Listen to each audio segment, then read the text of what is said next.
Good morning mga idol. Muli tayong magbabalik sa ating vlog mga idol at matagal-tagal din tayo ngayon na mahinga sa pagbablog. Ngayon mga idol, kakamustahin na natin ang naging buhay namin dito sa Australia na mahigit 2 taon na kami rito ngayon. Simula ng pagsamantalang nilisa namin ang New Zealand. So kasi nandito kami ngayon nagtatrabaho. So kamustahin natin kung gaano na ba ang buhay namin dito ngayon sa Australia mga ka-idol. Ayan, ang buhay namin ngayon dito sa Australia ay masyadong complicated at puro trabaho, hindi katulad doon sa New Zealand na easy lang. At ang work ko doon sa New Zealand ay for 1 week na on na trabaho at 1 week din na off. So dito sa Australia 2 weeks na trabaho at 1 week na off. So malaki ang pinagkakaiba.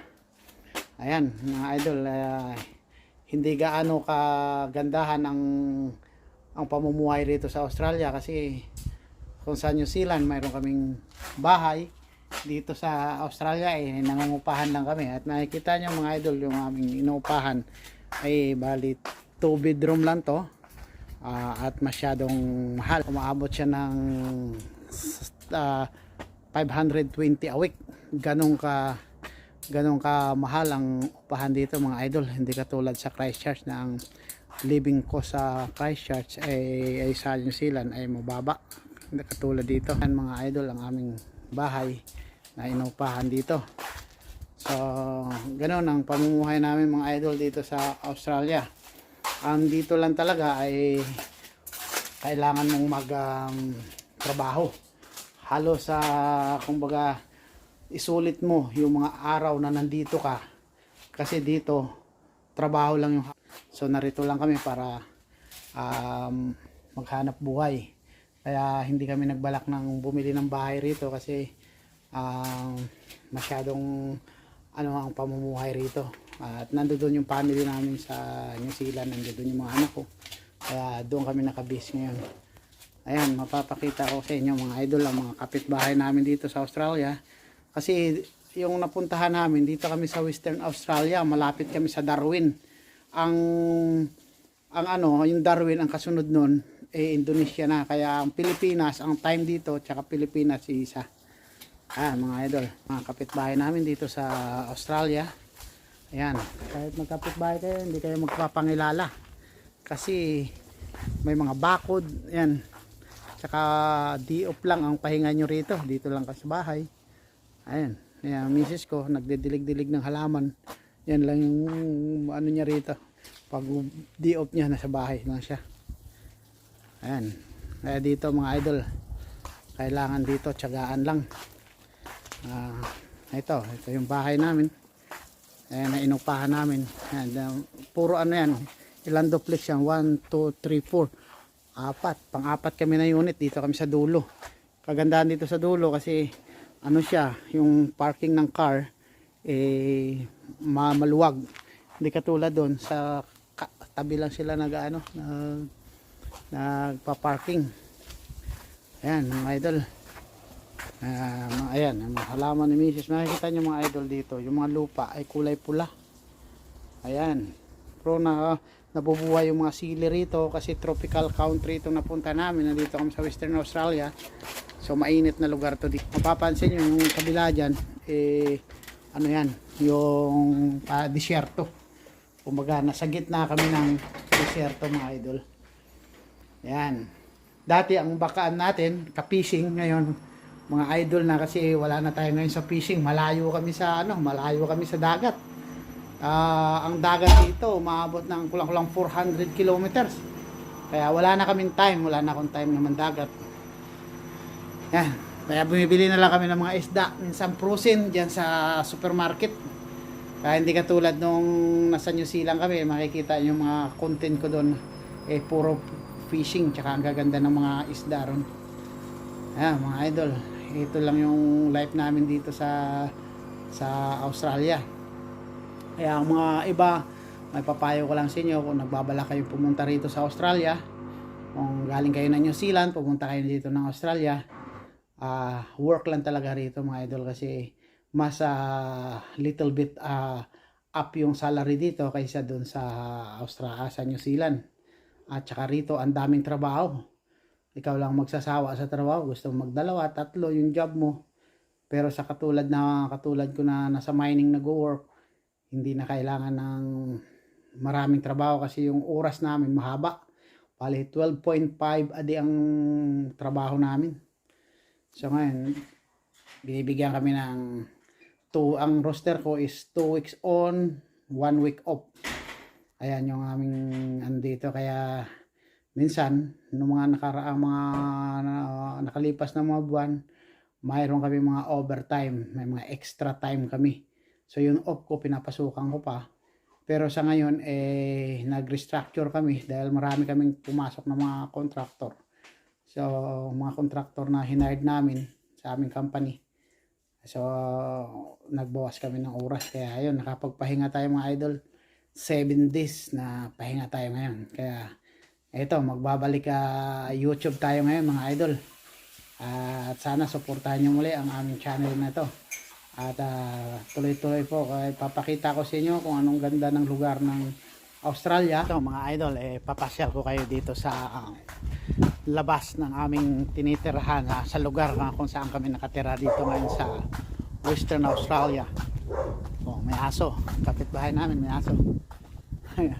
Ito yung first unit. So ito mga idol, makikita nyo Western Australia. Ayan, na kung saan makikita nyo mapupula yung mga lupa. Ayan, yung area namin yun, papasok dun sa dulo. So ito, ayan, ayan mga idol, ito makikita nyo ang lupa rito kulay pula. Ito, makikita nyo kulay pula yan. So ang ilalim nito mga idol, mga ginto ang ilalim nito. Dito sila, itong ano na to, gold field ang tawag dito sa area na to. Kaya karamihan dito sa ilalim, dito sila naghuhukay ng mina ng ginto. At mapapansin nyo, ang kabilaan yan, yung dulo nyan, yung dyan sa likod niyan, puro minahan yan. Nakapaikot yan sa amin dito, pati yung sa amin doon banda sa kabila. So ito, makikita nyo rito, ang ilalim nitong tinatayuan ng bayan na to, ng Kalgoorlie. Ang sabi ng iba na nakausap ko na mga nagtatrabaho sa mining, yung mga kasamahan ko ron, may underground ang ilalim nito. Kaya ang ilalim nito may nagmimina pa rin dito. Yan mga idol, ayan yung lugar namin dito kung saan itong tinatawag na gold field. Kaya makikita nyo pula yung lupa kasi ano ito, mga ano ng ginto ang ilalim. Kaya makikita nyo ito mga idol, makikita nyo mga kahoy na yan, mapapansin nyo yan daw ang palatandaan na may mga ginto ang ilalim nito, kasi yung puno na yan makikita nyo parang halos sunog. Ayan yung mga balat na yan, mga sunog na yan. So siguro yung active na ano ng ginto dyan nagbibis, kasi ang ilalim puro ginto. Nimimina dito kasi dikit-dikit yan mga idol, mga iba-ibang company yan. Yung kabila na yan, iba-ibang company yan. Nandiyan dyan yung isang pinakamalaki dito sa Western Australia, yung super pit na tinatawag, doon sa kabila. Yung pag napapansin nyo yung mga video ko nung nauna, yung unang dating kami sa Australia, nakuunan ko yun, nandoon ang pinakamalaking butas ng pagmimina ng ginto. Open ano siya, open pit siya, pero makikita nyo napakalaki, napakaluwag. So ayan mga idol, ito lang ang mapapakita ko sa inyo sa mga ngayon, pero ipapakita ko pa sa inyo ang magagandang mga view rito sa sa Australia. Ganito lang sa bahay lang, nagluluto lang. Kaya ini-encourage ko mga idol, ang gustong pumunta rito, na mga mekaniko na nagtatrabaho sa mga mining, mga operator. So ano pa hinihintay nyo? Punta kayo rito. At maganda rin naman ang nature dito mga idol.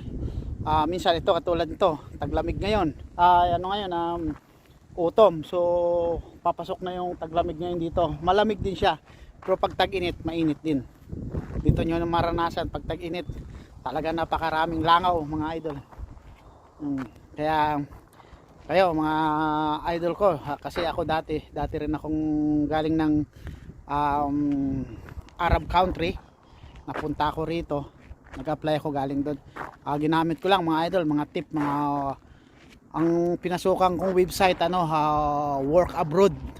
So yan lang yung in-applyan ko noon, na nag-apply ako, nag-ano ako ng application. Galing ako ng Saudi hanggang sa natanggap ako, nakarating ako rito. Nakarating ng New Zealand, tapos pumunta kami rito ng Australia. So kasi nung araw mahirap galing ng Saudi papunta ng Australia, mahirap kasi ang daming mga papilis na hinihingi. So ang gateway ko, ang naging easy way ko, natanggap ako pumunta ako ng New Zealand, natanggap ako ng New Zealand, tapos nag-citizen ako ng New Zealand at pumunta ngayon ng Australia. So ito yung dream ko na lugar na kung saan gusto kong puntahan, ang Australia. Kasi ito yung akin nadidinig na magandang pasweldo. Siya nga naman pala, totoo talaga na maganda ang rito, maganda ang salary. So ayan mga idol, at kung kayo na manonood kayo sa video ko, i-subscribe nyo, i-message nyo ako, at ituro ko sa inyo ang way kung paano. Katulad sa kapwa ko lang mekaniko, kasi sa iba hindi ko naman alam yung mga kategory, pero sa kapwa ko mekaniko na mga heavy, so pwede kayo pumunta rito. Kasi ako dati akong light, tapos nag-upgrade ako ng heavy hanggang sa nakarating ako rito. Ang ano ko nga, galing ng New Zealand papunta rito ng Australia. So ngayon, eto, nag-i-enjoy na lang ng day off, at mag-aantay na lang 2 days na lang natitira sa off ko, at babalik na uli ako sa trabaho. Isa nga pala mga idol, yung trabaho rito malapit lang yung work dito. Kaya hindi, kasi ang apply ko rito as mekaniko, residential ako. Kung residential, dala mo yung family mo, so dito ka sa area na to. At kung gusto mo naman fly in fly out, gusto mong fly in fly out na galing Australia to Pilipinas, pwede rin, mayroong ganon. Pwede ka rito mag 4 weeks na trabaho, tapos 2 weeks na bakasyon papuntang Pilipinas. Mayroong company na pumapayag na ganyan. Pero sa amin dito, ang roster namin, bali 3 roster kami rito ngayon, 2 in 1, 8 and 6, and 5 and 2. So 3 roster yung aming sa company. So yan mga idol, sinishare ko lang sa inyo yung buhay namin dito sa Australia. Kung kayo nangangarap na pumunta ng Australia, open idol ang Australia, ang pagkakataon na pumunta kayo rito. So ito, at masasabi ko sa inyo, maganda rin naman ang pamumuhay rito.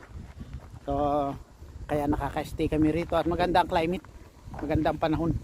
Mapapansin nyo, maganda yung panahon dito, napaka aliwalas. Tsaka makikita nyo, walang mga puno mga idol, makikita nyo yan, walang mga puno yan halos. Liwanag ng langit, halos bilog na bilog yung langit. Ayan, makikita ka, yan lang pinakamalaking puno dito sa lugar namin. Hindi katulad New Zealand na pinanggalingan namin, napakatayog ng mga puno. Ayan mga idol, ito, sana suportahan nyo muli ang aking YouTube, at ako muling magbabalik. At ito nga kasi mahaba na ngayon ang time ko. So almost magto 2 years na kami rito. Wala kasi akong naging time, kundi trabaho lang. Talagang kailangan nating kumayod. Kailangan nating, kasi dito trabaho lang talaga ang punta. Kaya pinanindigan ko na, trabaho lang talaga ang punta ko rito. So yan, minsan mga nakaraang mga taon pag fishing pa kami. Pero ngayon idol, mga hindi na kasi nag-iibang climate. So dito lang kami sa bahay pag di off, nandito lang kami ng family ko sa bahay. Ayan. Kasi si Mrs. may work din kasi siya, kaya ganyan. Kaya ako nadala nyo yung family nyo rito mga idol, Ayan, pwede nyo dalhin dito at maganda ang pamumuhay dito sa Australia. Mga bahay rito, ayan, sa dulo kami. Ayan, ito, ano lang to, parang mga row house lang to. Ayan, ayan, dito kami sa pinakadulo. Maganda tong area ko kasi maluwag. So almost magto 2 years na kami rito sa July, August. On na kami rito. 2 years na kami rito sa ano na to. Hindi naman nagtataas yung rent namin dito. Ganun pa rin sa close to 2 years. Ano pa rin siya, 520, hindi naman siya nagtaas. So okay na rin kasi na ano ito, nakapasok ito sa real estate. So okay naman yung living namin dito. Saka halos minsan yung ano ko rito, yung upa, pag naka one day extra ako sa work, so nakukuha ko na siya sa doon lang sa isang day ko na pinasok. So may lalabas ko na yung upa ng bahay. Na mga idol, nakabigay sa inyo ng magandang encouragement na pumunta kayo rito sa Australia. Ito yung pagkakataon na mabigyan nyo ng magandang buhay ang family nyo, mga idol.